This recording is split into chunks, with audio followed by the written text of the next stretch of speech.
I have been trying to figure out how to put this video in the form of a riddle. So you ready? What do dyslexia, TBI, PTSD, falling through the cracks of medicine, and surviving some crazy along the way have in common? That would be me. This is the who, what, where, when, and why of your Curldresser's ride so far. So grab a cocktail, sit down, take a chill pill, and find out some of the crazy shit I've been through. At the end of the video, you'll find out, why am I here? Here's the Who I Am Sugar Pies. It all started on one of the hottest summers on record. Okay, so you all know that I was born in August. I was born in 1966, so I'm kind of a border baby between the baby boomers and the Gen Xers. I kind of ride that fine line. It's a crazy story attached to my birth, but let's just say that my Leo's 9 lives, I used 1 or 2 right there. Back in those days, oh my God, that's crazy. Okay. Now, back in the old days, if you were diagnosed with dyslexia back then, like I was, the doctor told my parents that I would never go to college and not to expect too much out of me. I mean, that's crazy to think about a doctor telling parents not to expect much out of their kid because the kid has dyslexia. Put a pin in that. So instead of going to instead of going to college, I went through vocational school through my high school for cosmetology. I got licensed in 1985. I wanted to be a famous makeup artist in New York. I wanted to do photo shoots and TV. That was my goal. That's what I wanted to do.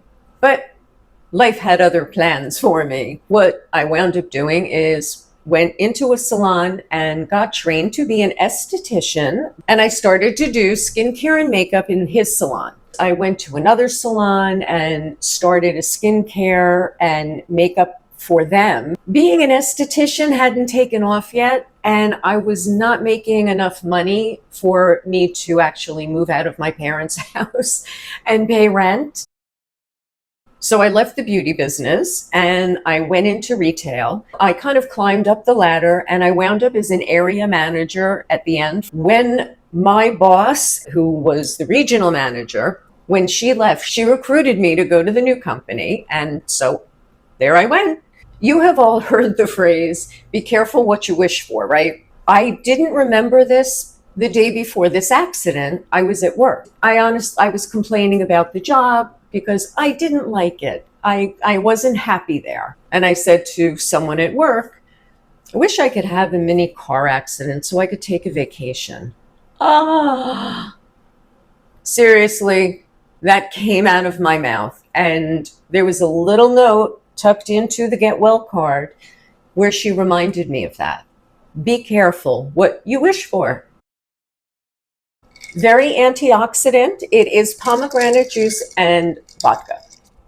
This helps loosen me up a little bit and be more relaxed and not so stiff.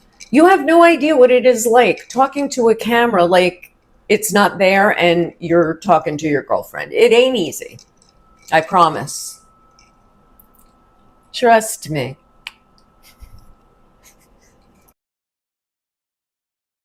The biggest challenge that I had encountered so far in my young life, June 1993, my big bang. I remember nothing. After 7 a.m., I had woken up, but it was my day off, so I went back to sleep. After that, it's kind of piecing things together from what I was told. So again, piecing this all together. Apparently, it's 9:30. And I'm taking my former roommate somewhere, and there is a stop sign covered by trees, by branches. Okay. I'm not in a familiar area, and my little Chevy Spectrum went through the intersection. Unfortunately, as I was going this way, a van was coming this way. So when the van hit my car, my passenger went behind my back. When my car came back down, it kept going straight. And that is when my car took down a street sign and my face connected with the steering wheel and kind of broke my face, shattered a bit. Oh my God. Yeah, okay. So, of course, pre airbags, because it's 1993 and I have a little Chevy Spectrum. And yes, I was wearing my seatbelt, luckily, and that is what stopped me by my throat. Probably from doing more damage to my face, but I'll let you know what the damage was to the face. Because the seatbelt stopped me, apparently, if you break your larynx, they just cover you up at the scene and let you go because you don't survive that. Apparently, I was very lucky in those two ways, because if the seatbelt hadn't bruised me from here to here for 3 months, then I would have shattered my face more. And I also had a basal skull fracture. A week after the car accident, I go in for surgery. They used titanium plates and the surgeon fixed my shattered eye orbit. He had to call in an ophthalmologist because it was very close to the optic nerve. Yes. I had 2 breaks in my cheekbone. I had a break in my upper mandible, upper jaw. And after they fixed that, they put me through a CAT scan to make sure everything is okay because I was so swollen before the surgery. And they found I had a depressed skull fracture here. So now the surgeon goes out to my parents and they're all excited. They're like, oh my God, yay, she's done. He said, sit down. She has a depressed skull fracture and we have to go in through the scalp. And my mother said, her hair. My mane. He said, no, it's going to be too traumatic. I'm going to wash her hair and I'm going to make a 2-inch strip. He's going to shave it. And then he will cut ear to ear to pull this down to repair the depressed skull fracture.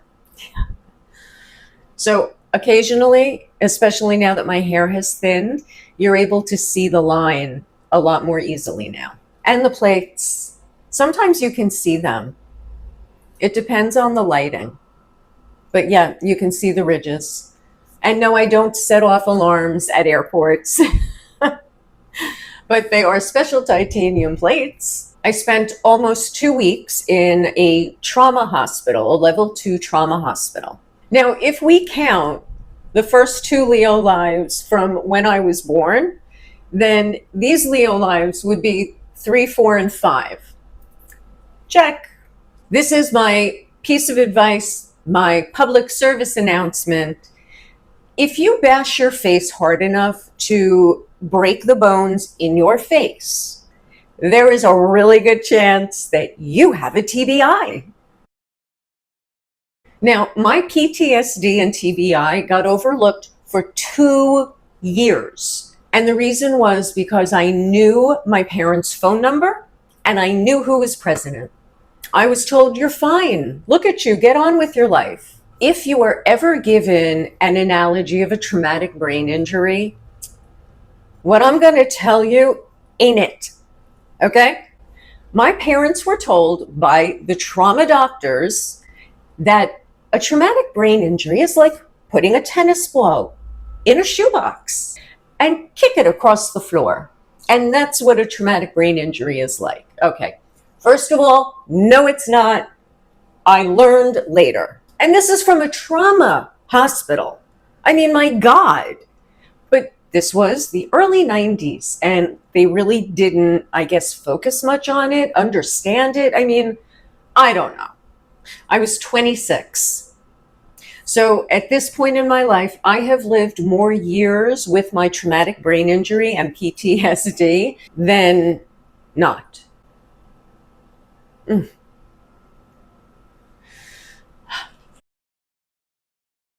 I start to apply for Social Security disability. The only reason I'm telling you this is because this is where that PIN comes in. I had to hire a lawyer so that I could go to court to argue that I indeed was entitled to Social Security disability benefits. So the lawyer gets my high school transcripts, and guess what he found out? The girl with dyslexia, whose parents were told that she would never amount to anything or be college material, had an IQ of 130. Yeah, 130. Who the hell knew? I graduated high school in 1984. I guess we didn't pay attention. What I did find out while trying to get help for my traumatic brain injury is that when you lose 15 IQ points after a car accident, you're considered legally disabled. I lost 30. I lost 30 IQ points in my car accident. That is how bad I injured my brain. In 1995, I was cleaning someone's house. He had been in a car accident and his insurance was paying for someone to clean his house. And we're talking about our accidents. And he said, mine was not as bad as yours. Why didn't they send you to Lifespan for cognitive rehabilitation? I said, that's a really good question. I don't know. I don't have an answer for you. All I've been told is that I look fine and I should get on with my life. But I went to Lifespan. Cognitive rehab usually has the best outcomes within 3 months of the car accident. Mine was 2 years. The reason I wasn't sent is because my IQ was 100, which is considered normal. So they figured, look at you, you're fine now. But there were things not right in my brain, okay? Things were not right. Words coming out were not right. I couldn't find words that I should have been able to find. What I am saying to anyone who has had a TBI with PTSD or without it, learning to live with a brain injury, whether you hit your head, whether you had a stroke, learning to live with a brain injury takes time, okay? It is absolutely life-altering. Things are different. Your brain works differently. The way we operate and feel and act is different. You react differently now. And no, you are not crazy, okay? Because I thought I was crazy. You're not crazy. You have a brain injury. Okay, enough of that. Let's jump forward now to 2001. Wound up at a beauty supply store and was working there, which was perfect up my alley. My husband came in with some people and I gave my business card to one of them. And as they're leaving, my husband says very loudly, because that was my husband, "Does everyone have Erica's business card?" And I looked at him and I said, "Oh, would you like one?" And he said, "Yes." And that was how I met my husband. And then we got married in 2001, had our daughter in 2002. And while I was on maternity leave, Diva came out. So when I came back, I taught myself the line, and I had already been cutting my hair dry for over 10 years. I didn't like the way anyone else did it, and I did it myself. I do it myself. That's what our daughter used to say when she was little. It was really easy to switch and do it to other people, and I was good at it. People loved the way I cut their hair. It's creative. You're looking at a shape. You're watching how the hair falls within each other. That's my jam. I finally found my hair calling at 38. If you are enjoying learning all about me, please hit that like button and hit the subscribe button. Click on the bell that's at the top so you get notified every time a video posts, and it is all free. And share this video if you know anyone who's been through traumatic brain injury or PTSD. This is me. And you're going to be seeing a lot more of these other sides of me not as I branch out, but as I share more. Stick around till the end for my all-time favorite saying. Let's fast forward to 2014. In September, my husband went to the hospital and turned out he needed a triple bypass. So after he was discharged, he got into the car and he kind of sucked in his breath. And I said, "What did you do?" He said, "Nothing, nothing." I thought, okay, maybe he moved wrong and the incision hurt. But no, he had popped a stitch in his leg because it was a triple bypass. So a day and a half after that, hubby's not doing well, but he is a stubborn SOB. He is so stubborn. He wants to wait until the next day to go to the hospital. Dumbass. No, no. I finally get him into the car and I put the pillow on his chest and his head fell to the side. He died. I was right there and he died. Our 11-year-old daughter, our 11-year-old daughter was right there because I had said to her, "Say goodbye to Dad. We're leaving for the hospital." I called 911 while I was holding his head up. And finally, a cop arrives. But instead of pulling at my driveway, he pulls around the cul-de-sac and goes 3 or 4 driveways up. He gets out of his car and he casually walks and opens the other side of the back seat and he says, "Do you want oxygen?" Cover your ears. Ass. I said, "Defibrillator." "Oh, I don't have one." What cop in 2014 doesn't have a defibrillator in his car? Now, this cop was too small to pull my husband out of the car by himself. So guess who had to help? So now he's on the front lawn. If I ever wanted to hit a cop, it was at that moment. I swear to God, I was so angry. Now my husband is on the front lawn and the cop wants to do chest compressions. He wants to do chest compressions to someone who just had a triple bypass and has a wired sternum now. No defibrillator, no ambulance. Looks like we are doing chest compressions, and I get to be at his head with the thing over his face to squeeze. I was frozen. I was in such shock that all of a sudden I heard our daughter screaming, "Mom, the bag! Mom, the bag!" And I jumped and I squeezed, and then finally the ambulance came. Okay, seriously? You've now done chest compressions on a man who's on the front lawn after a triple bypass. But of course, no. 2 ambulances and they all start working on my husband. They got to make money, right? They got to make money. And off we go to the hospital. But I already know. My daughter and I are a mess. I mean, he died in front of my face and she watched all of this happen. Right after my husband died, my father had a stroke. My mom got him to the hospital, so he was good. He got the medication. And then he had to have a double bypass of his own. It's like a year and a half later. It's November 2016. And I decide, because I want to start dating, I had a tummy tuck. I had such an overhang that I could hold with both hands. It was bad, my girls and guys. And it was embarrassing. I used to call it my fanny pack. And so it was really funny because when I had the overhang and we were on vacation and I had a fanny pack on, it was like a fanny pack over a fanny pack. You get the visual? Yeah. This recovery was really hard. It took a while.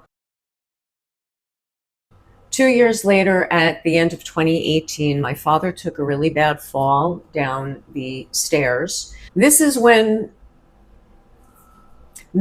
I made my promise to him that I would take care of Brian's pond just as lovingly as he had.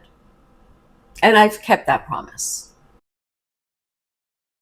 One would think Okay, Dad was sick for a long time. I had had my surgery. He had his surgeries. Lloyd had died. Let's breathe. We need to breathe.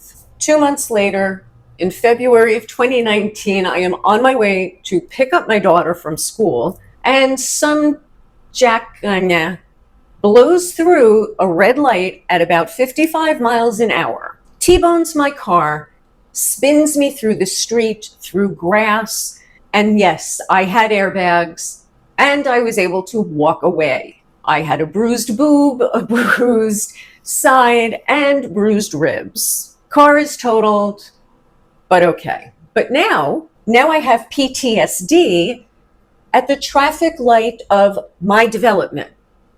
It is the only way out of my development to turn onto a main road, and it is the only way to get into my development to make a left at that light.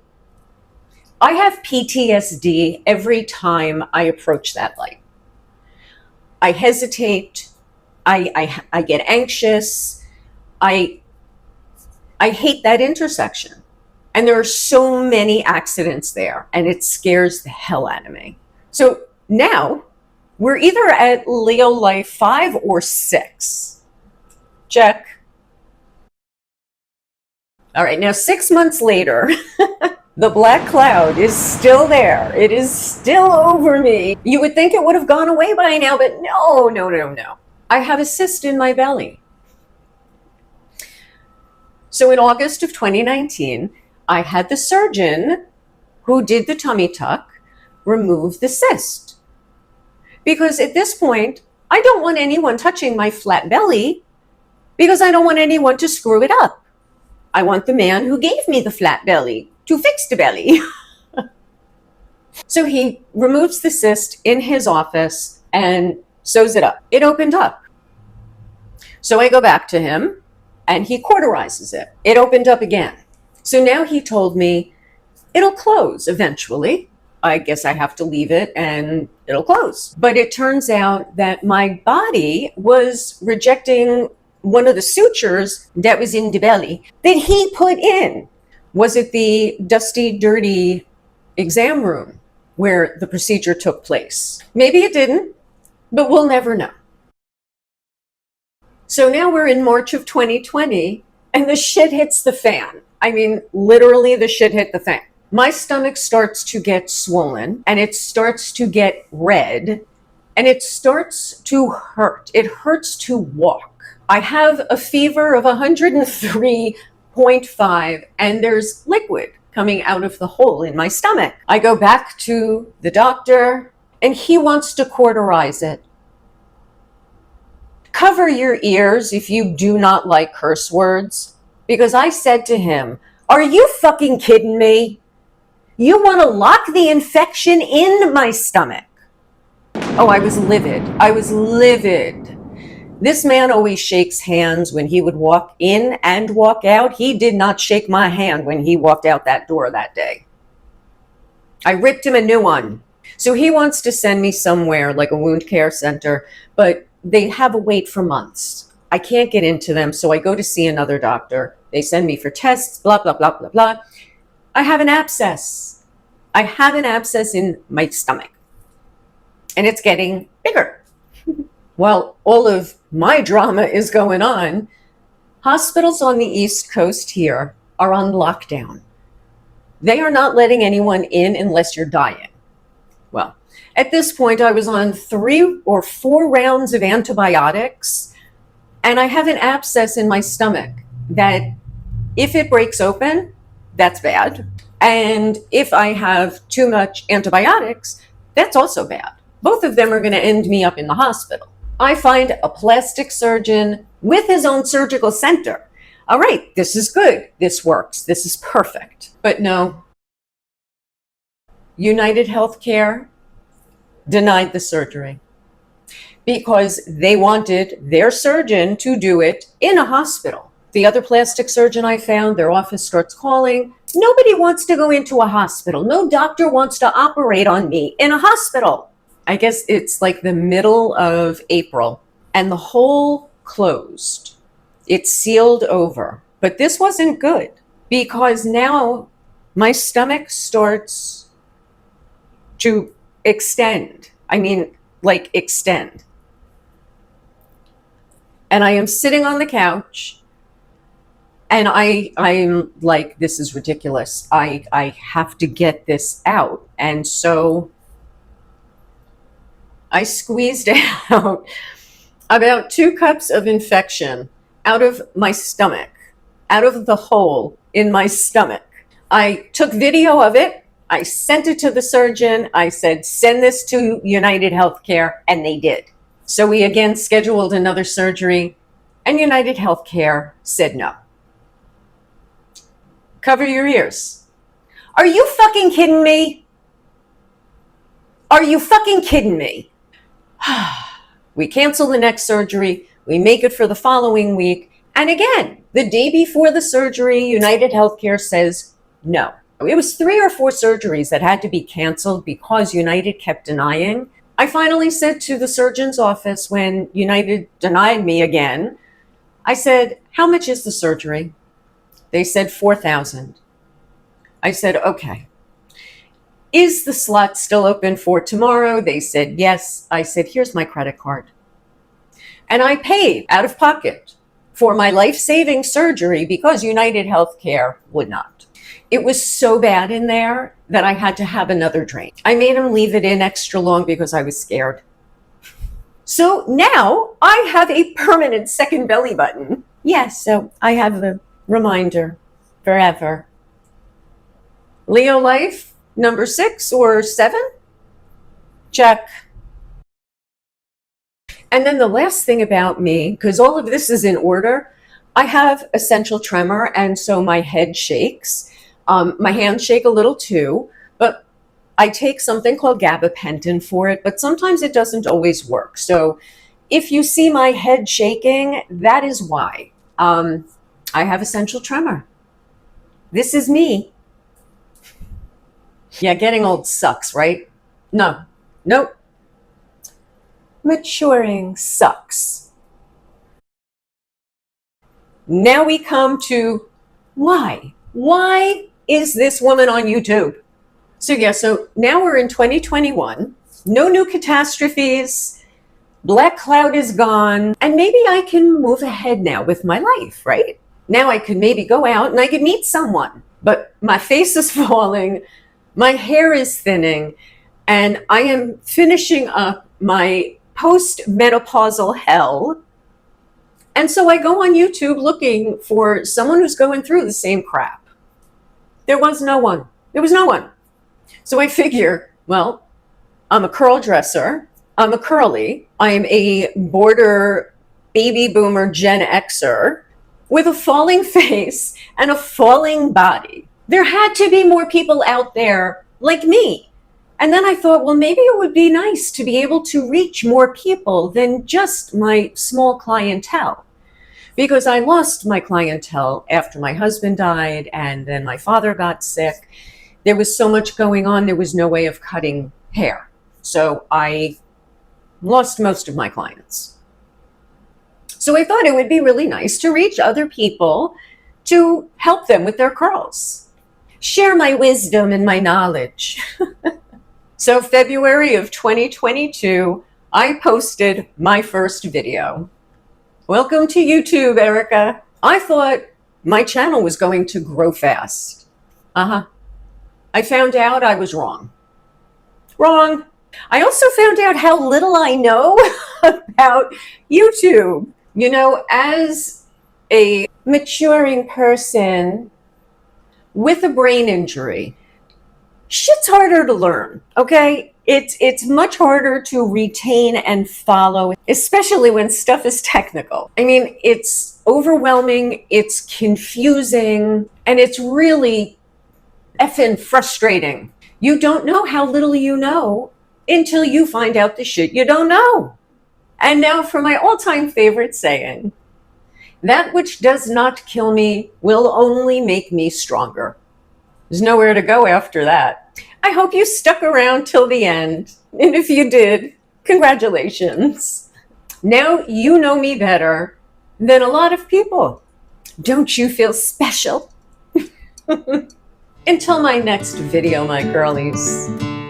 Cheers and ciao for now.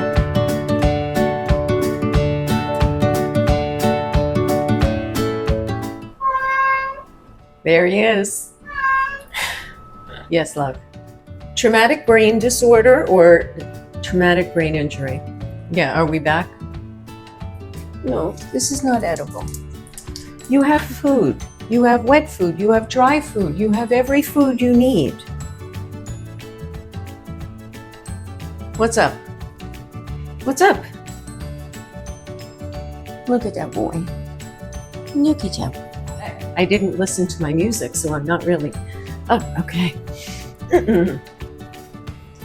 You'll be seeing other things. I don't know how to explain that, and I don't even know if I did that correctly. Okay, right here. Here's my belly button. Here's my belly button.